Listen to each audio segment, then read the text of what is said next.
Baada ya kwamba tumewasikiliza wananchi kwenye mikutano mbalimbali, sasa tunarudi ndani kukaa na watendaji wetu kuhakikisha kwamba watendaji wanafanya kazi zao kwa kufuata sheria, kanuni na taratibu. Lengo kubwa hili la kufanya hivi ni kuhakikisha kwamba kila mtu anapata elimu ambayo anastahili kuipata. Watendaji wakati mwingine wanasema yako mambo ambayo yanafanyika hawana elimu nao. Sasa tunawaweka katika semina hizi kuhakikisha kwamba tunawapa ujuzi na maarifa zaidi ili waende wakatende kazi kwa kufuata sheria, taratibu na kanuni. Tukishamaliza kuwapa elimu, sisi kama jiji tunajipangaje kuondoa baadhi ya malalamiko ya wananchi.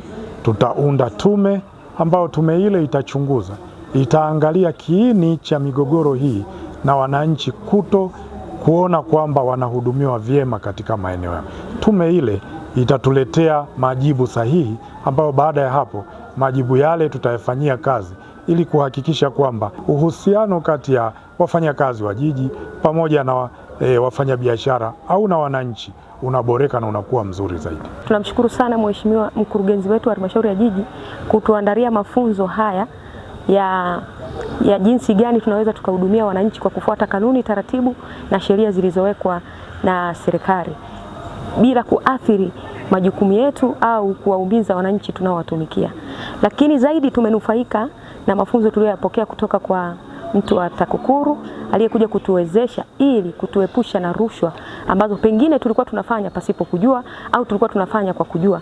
Lakini sasa hivi tumepokea mafunzo ambayo yanakwenda kutusaidia sasa kwenda kutenda kazi kwa kufuata kanuni na taratibu, hasa katika kipindi hiki ambacho tunakiendea awamu ya 3 ya mikopo ya 10% ambayo inatolewa kwa akina mama, vijana na watu wenye ulemavu.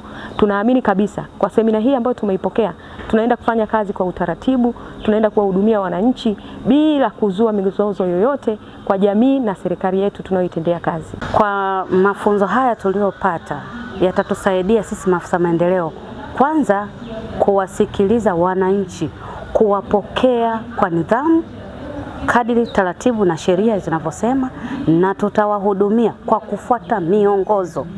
Manake kikundi kinavyokuja lazima kitokee kwenye mtaa. Kama mimi afisa maendeleo nitakihudumia kwa weledi, nitakisikiliza. Na kuna mengine yamesemwa, kuna watumishi sio waadilifu, lakini ninatambua tutafanya kazi kwa ushirikiano na maafisa maendeleo wote wa halmashauri ya jiji la Mbeya mpaka pale itakapofikia kutimiza kutoa mikopo kwa haraka. Ukifanya kosa lolote la jinai, mtu anatoka kazini, alafu mengine utakuja kutafuta nayo huko mbele. Kama utashtakiwa kwa makosa unayofanya, basi mahakama yenyewe itaamua kama ni kufunga kifungo cha ndani cha jela ama miaka kadhaa, au kukutoza faini au adhabu zote zinazoambatana, ukafungwa kifungo cha ndani na pia ukatozwa faini.